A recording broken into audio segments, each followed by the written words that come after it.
Welcome to the Minecraft Short Stories Podcast. This is indeed another special episode. My last one was in September, and in the last 2 months, I've gone another 100,000 plays. So I'm back again. This one will follow the same general outline as the last one, with the poll answers, some stuff about the podcast, and finally more of my reaction and thoughts on the Minecraft Iceberg by Probot. But before that, I have some shoutouts for the Apple Podcast people who participated inside the comments in Apple Podcasts on the polls. The shoutouts go to Angela Plays and WJP. Now time for the poll. The poll question was, which was the second mob added to Minecraft? The options are Slime, Skeleton, Illusioner, and Husk. And the percentages of you who voted for them go as follows. Slime, 27%, Skeleton, 57%, Illusioner, 11%, and Husk, 6%. And the answer is Illusioner. Illusioner was actually the second mob added to Minecraft, even though it was never actually implemented. So, for the second time, I believe, in all of Minecraft Short Stories history, the majority of you guys did not get that. That one was quite tricky myself. I personally thought it was Skeleton, so I understand. And now is a new segment, which is probably not going to be repeated in any future podcast, really. And this is just some stats about the podcast since the beginning. This is all the stats, not just from the last episode. So I actually figure out how many followers Minecraft Short Stories has on podcast. Has on Spotify, not Apple Podcasts. I don't know how to do that. And it actually has around 35,000 followers. So, nice. Minecraft Short Stories has 320,000 plays as of the making of this episode. And the most popular episode is Creeper and the Ocelot Part 1 with 20,000 plays. And 70% of those plays are from Spotify.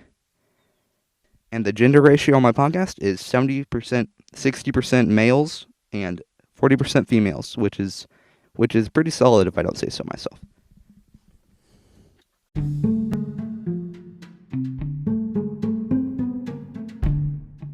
And so, to keep this episode a little bit shorter than the last one, where we do not have a story today, but we do have the Minecraft Iceberg, starting with the second layer, and I'm going to do a few entries. I'm going to read the entries, and then I'm going to talk about if I have any experience with this, or maybe I'll just go on to the next one. The first fact of the second layer is a 2021 mob vote. The third community mob vote Mojang hosted during the Minecraft Live on October 16th, 2021. Like the 2020 mob vote, mobs that lost this vote could still be implemented, although the chance is fairly slim.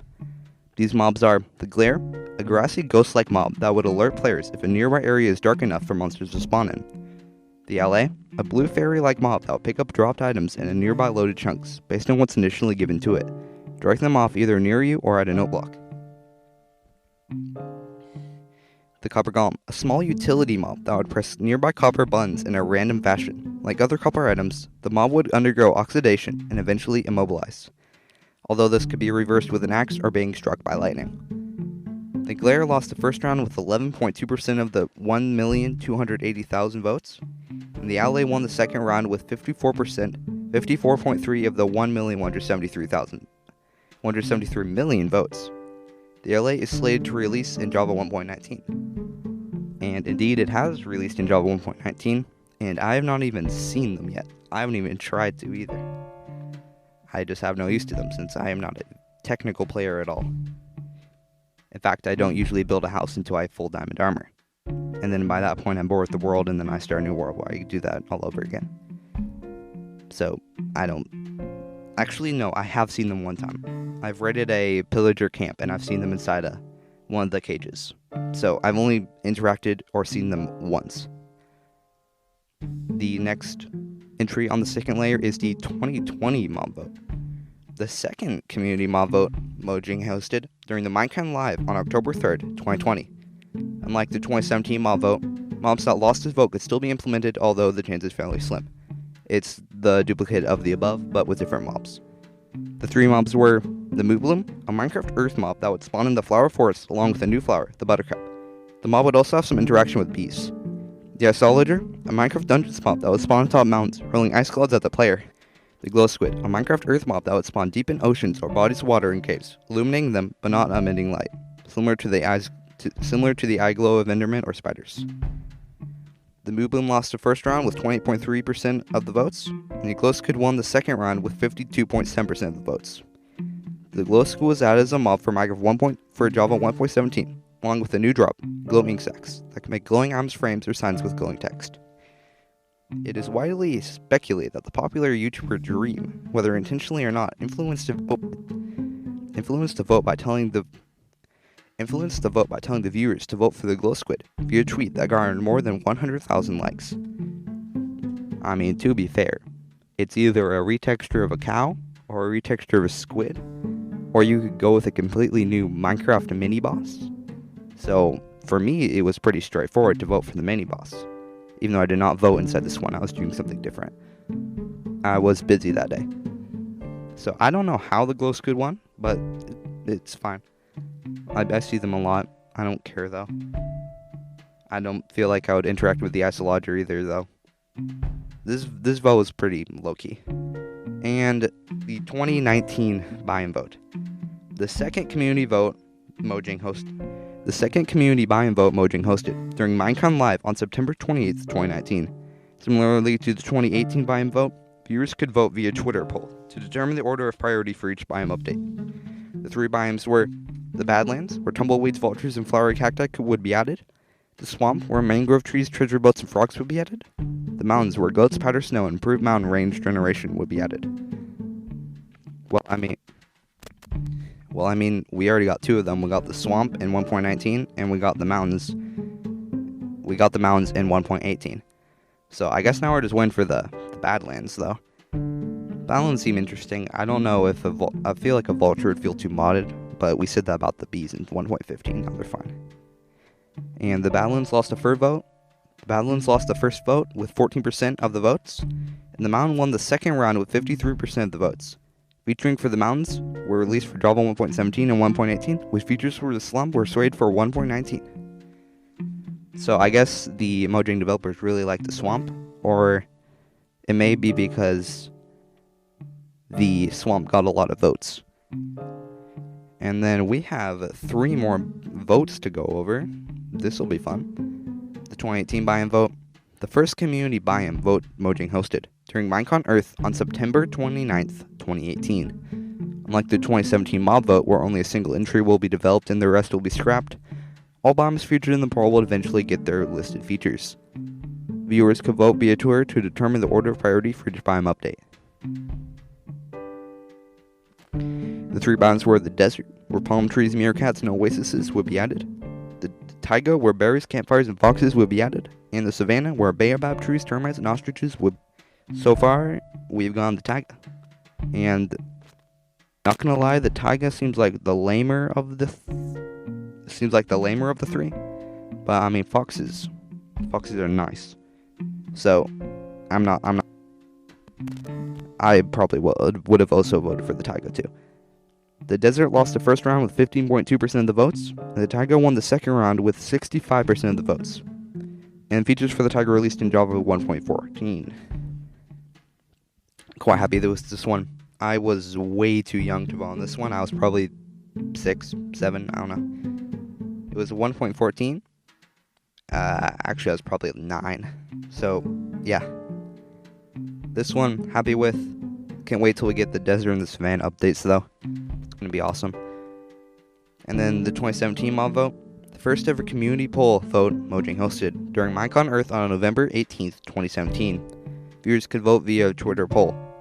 And the 4 mobs were the Mob A, the Barnacle, also called the Monster of the Ocean Depths, a squid-like ocean mob that would drag players down with a long tentacle. Mob B, the Phantom, also called the Monster of the Night Skies, a flying creature that would spawn and attack any player that hasn't slept in 3 or more days. Mob C, the Great Hunger, a lizard-like creature that would camouflage itself in the ground and eat mobs and items with a giant mouth, stripping enchantments from items when possible. And Mob D, the Wildfire, also called the Hovering Inferno, a blaze variant with spinning shields to defend itself, as well as a powerful shockwave to attack players with. Why did we vote for the Phantom? Mob D attacks you with a powerful shockwave and has spinning shields. Why did we vote for the Phantom? the giant elytra pig of the night skies that annoys you if you haven't slept in 3 or more days. And also the barnacle, it looked like it didn't drag tears with a long tentacle. It looked like it was a tongue. So it does not have a tentacle for a tongue. That's weird. The Great Hunger, we got that in Grindstones. The Great Hunger would honestly be second to worst thing we could have voted for, in my very personal opinion, very subjective opinion. The Phantom, though, that's just I don't know why we picked that. The Great Hunger seems annoying. Marticle seems annoying, but it's cool. Like, it's a good kind of annoying, like Drowned, where they make sense. The Wildfire just sounds awesome, though. Mob A was eliminated in the first round with 23% of the... Mob A was eliminated in the first round with 23% of the votes. Mob D was eliminated afterwards with 20% of the votes. Why was Mob D eliminated? No. And Mob B won the final round with a close 52% of the votes. The Phantom was released as a mob for Java 1.13. The other 3 mods would never get any future implementation according to Mojang. Conspiracy theorists out there would say Dream also messed up the votes for this, saying that the Phantom would be cool instead of Twitter post. But that is false, I think. Maybe it was a Discord post. I don't know if that was a thing back then. It's 2017. It actually was, never mind. Mob A was... Oh, I already read that. 2018 Cat Vote. A contest to determine the 9th Minecraft cat skin. I have never heard of this, what? Letting fans submit their own cat for a chance to get them into the game. Submissions last from October 13th to November 12th, 2018. And the 3 finalists by the end were Coco, a calico cat, Zach, a sphinx cat, and Jelly, a white tabby domestic short-hair cat belonging to Good Times with Scar. Coco, a calico cat. Let me guess who won. I know it's not the Zach, a sphinx cat, because those are, not gonna lie, pretty ugly. They look like caracals. If you don't know, those look like weird hyenas, I guess. I don't know. Jelly. I think Jelly got in. Oh yeah, I'm right. The finalist polls were held on Twitter on November 16th, 2018, and Jelly won with 48.5% of the votes. Well, considering it was a YouTuber's cat, and a pretty popular YouTuber's cat, I am not surprised at all. And we are finally done with the mob votes, and the buy-in votes. Now we get on to some of the snapshots. The joke snapshots. This will be fun. First is Snapshot 20W14 Infinity. A joke snapshot released on April Fool's Day 2020, adding 2 million randomized dimensions that can be... No wait, it's 2 billion randomized dimensions that can be accessed by throwing a book with anything written on it into another portal. In addition, 44 Easter egg dimensions were also accessible if their respective words were written instead. Why is this not in Minecraft, but a more polished feature? This is amazing. And also probably the most complicated Minecraft joke update, because you have to randomly make biomes generate. Yeah, this... Interesting. Though I do wonder what would happen if you threw a book in with glitch text in it. Like, there's a glitch text generator and you can put that inside a Minecraft book. If you threw that in, what would you get? Also, how does it know how it's... Interesting. Minecraft Plus is the next one. A screensaver collection for Windows, announced by Mojang on April Fool's Day 2021, featuring Minecraft-themed versions of old screensavers Windows computers used to come with. That doesn't seem like a joke. I would get that. Is that a real thing? I'll go check afterwards. Minecraft 3D is the next one, also referred to as 3D Shareware version 1.34. This was a joke version of Minecraft for April Fool's Day 2019 that referenced 90s shareware titles such as Doom. The most notable changes were default retro shaders, exploding barrels, cheat codes, and mobs being rendered in 2D via billboarding. Yeah, this is definitely a very joke update. The last few felt like Minecraft editions that I want, though. Retro shaders. Oh, they added cheat codes? How would you do the cheat codes? Like, some of them are like up, down, A, B, bro. Would you do W, A, S, D, A, B, D? I don't know how you do the cheat codes. Maybe you put them in chat. Via billboarding. Is that a software? I don't know. Next one is PCX Textures, a joke texture pack for April Fool's Day 2018, replacing the default texture pack. All blocks were compressed down to 8-bit colors only, resulting in drastically less detail. Don't we already do that? If we have like terrible PCs, don't we already do those kinds of texture packs? Maybe we do it for a YouTube challenge, I don't know. I feel like this was just... maybe, although, I don't know. This one seems pretty straightforward. It's just a new texture pack. Next one is Minecraft. What a great name, Minecraft. Digital leisure device. A fake Game & Watch style game console announced by Mojang for April Fool's Day 2017. I don't understand this one. They're announcing a new game console themed around another game. What? Also, game console by Mojang. I may want to play that. They're never going to release it, but I may want to play that. Actually, I bet you can only play Minecraft with it. Never mind. Next one, RV Preview 1, also known as the Trendy Update. This pre-release for April Fool's Day 2016 added a handful of technological features, such as an ankle monitor that alerts the player if they're far from world spawn, and a smarter watch that displays time, as well as chat notifications for significant milestones or taking damage. Reality vision goggles were also added, hence RV in the version name. These goggles displayed a 3D mini-map of the player's surroundings, although they also replaced text on signs with the word obey, as a reference to the movie They Live. Picture for this, and it actually looks better than like a ton of tech mods. And this was in 2016. We progressed a lot in the modding thing since then. So, this was really cool. I've actually never even tried an April Fool's update, but actually no, I've tried the one block. That'll probably be next one. Or no, it won't. That'll probably be one of the ones I'll go over. Next one, the Love and Hugs update. Snapshot 15W14A was a joke snapshot for Java 1.10, released for April Fool's Day 2015, when 1.9 was still in the works. Instead of the player taking damage, a love meter would fill up, meaning one was effectively unable to die. Nice, you got creative mode and survival. Also known as peaceful, but I guess you can't die. Several other friendliness-themed additions were added too. The player reaches full 8 full lines of hearts. They receive the ability to play Minescreeper in-game. Minescreeper? Is that just Minesweeper with a creeper? Interesting. Minescreeper plays just like the original game, Minesweeper, except with Minecraft textures slap on. Okay, do they have to get copyright permission for that? I don't think it was actually copyrighted. They're fine.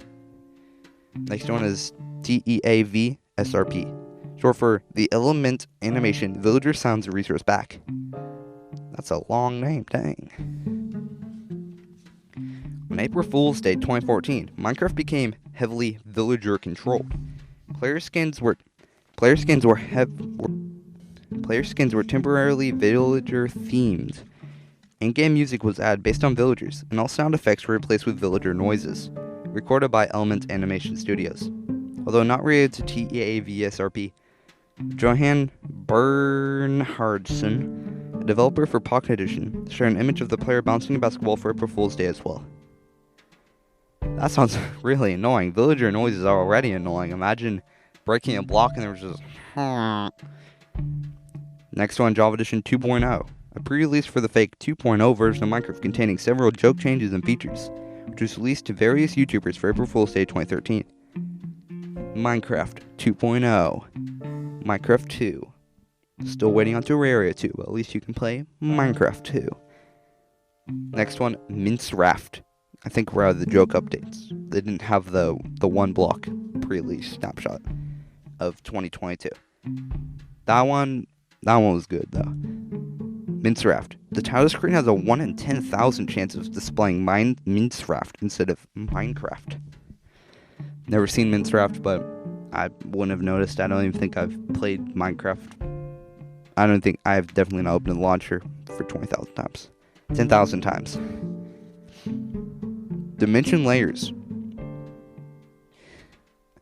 Although it's never actually shown in game, many fans speculate that the Nether exists below the overworld due to its hellish feel and the existence of the Nether ceiling, while the end is above due to its space theme. In fact, the official Minecraft world border poster puts the end above the overworld and the Nether at the bottom. October 22nd, 2020, Dinnerbone could deconfirm the story in a Twitter post. Well, I mean, like the developers would ever tell you, even though if you look at some of the contraptions put by some of these Hermitcraft or Psycraft or whatever that's called, they've made things that can break bedrock, so that's already been deconfirmed way before Dinnerbone did. Next one, Infiniminer Inspiration. Infiniminer is an open source sandbox game released on April 29th, 2009, which inspired Notch to create his own version about a month later. In a description for one of Notch's early videos released on his old channel, showing a bare-bones version of Minecraft, then called Cave Game, he writes, "This is a very early test of an Infiniminer clone I'm working on." And I got a poll where you guys did not know it was Infiniminer. Just saying. Open source sandbox game. Yeah, I can definitely see where Minecraft came from. Next one's a game theory. Ancient builders. A grand overarching theory that starts with an ancient civilization of builders, whether humans or otherwise, once populating the overworld and subsequently other dimensions. Natural structures found throughout the game are chalked up primarily to the work of these ancient builders, who sought to conquer every corner of the earth and build elaborate buildings as a display of their prowess. Upon reaching the Nether, for instance, they destroyed whatever civilizations the piglins had, leaving nothing but ruined bastions. Eventually, however, some ill threat brought them all forced into hiding. I can't explain this. Go watch the game theories. I got nothing. Next one, feeding parrots cookies. Don't do it. When parrots were first added, they were attracted to cookies, as a reference to the famous Polly wants a cracker saying, in reality, chocolate is toxic to parrots. The cookie feeding mechanic was changed a few months later, such that feeding once to a parrot would instantly kill it. The poor kids who updated their Minecraft version and then tried to feed their parrot a cookie. I feel bad for them already. Next one is quite a widely known one, Disc 11 and 13.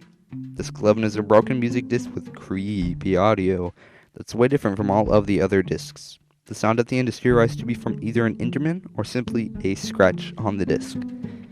Disc 13 most likely contains the other half of the story too, with sounds of arrows being fired as well as a creeper explosion at the end. Yeah, it's Enderman. It's not Herobrine. If you think it's Herobrine, I'm sorry. Unless the developers are covering up for Herobrine. But to be fair, the disc was made before Herobrine, so I don't know how that would work. Or maybe they were planning on implementing him, which is why it was made before Herobrine. Oh, it all makes sense now. But seriously, it was just an Enderman. I never got him in game. Haven't heard him. Actually, I have heard him. I just don't remember what it sounds like. Again, I believe there's a game theory in this. I would go watch that. Next one, secret igloo basements. 50% of all igloos have a trapdoor leading down to a dungeon, where a tutorial for zombie villager conversion can be found. Found a few of these. I think they can contain golden apples, so that already makes them an A-tier structure. Right below bastions and nether fortresses, because bastions are just cool, my dude. So, yeah. If you want to know how to convert a villager, go look at a zombie villager and a villager inside a cage, I guess. Next one, cave chickens. Sometimes, players can find chickens living deep underground in caves. This was a result of the zombie chicken despawning, jockeys spawning deep down, with the chicken climbing into a 1-block high gap and subsequently suffocating the baby zombie. Okay, I have found a group of 3 chickens, like at Y-52 or something. How did that happen? There wasn't any grass. Who was having chickens down there? Maybe it was the next entry. Herobrine is Notch's brother. One popular theory for Herobrine is that he's actually Notch's dead brother, somehow embedded into the game. The theory originated as a result of the anonymous creator of the original Herobrine creepypasta, claimed to have found this information through an interview with Notch himself. In reality, Notch never had a brother, though he did have a half-brother, and we don't know what happened to the half-brother since he never said it was. Maybe Notch's half-brother is Herobrine. Next one, another reactor. before Pocket Edition had an actual nether. You had to create a structure called a nether reactor in order to generate a nether spire, inside of which were nether-related blocks as well as a zombie pigman and glowing obsidian. Only the true Minecraft veterans will remember this. I started Pocket Edition, about 1.14. Next one, Zoglin, a variant of the Hoglin that's created when it enters a dimension other than the nether. Zoglins attack almost any entity, including armor stands, although with the exception of creepers and other Zoglins.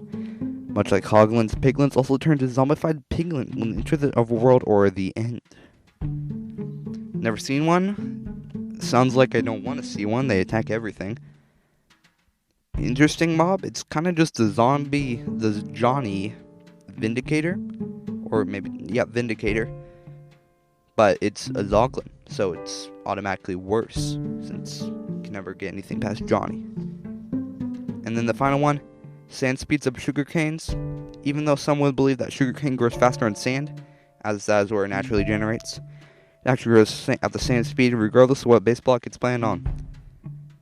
That seems like a quality of life feature just to make it go faster on sand. There's actually a mod called Snad. It's a forge. I don't know what versions. I have it on 1.19.2. That just fixes that small thing that feels like it would make sense. So if you're really annoyed by that, just download that mod. And that was the end of that. And also the end of the episode. Thank you guys for the journey to 300,000 plays, which is 320 at the time of recording. And hopefully, and maybe even just a few months, I'll be able to do the 400,000 plays episode. And we're only a third of the way to 1 million plays, which you will not believe the episode I had planned for that, because I don't have an episode planned for that. It'll still be a really good episode, I'm sure. So maybe help get this to 1 million plays by sharing with your friends and also giving this podcast a 1-star review. I hope to see you guys inside the next episode.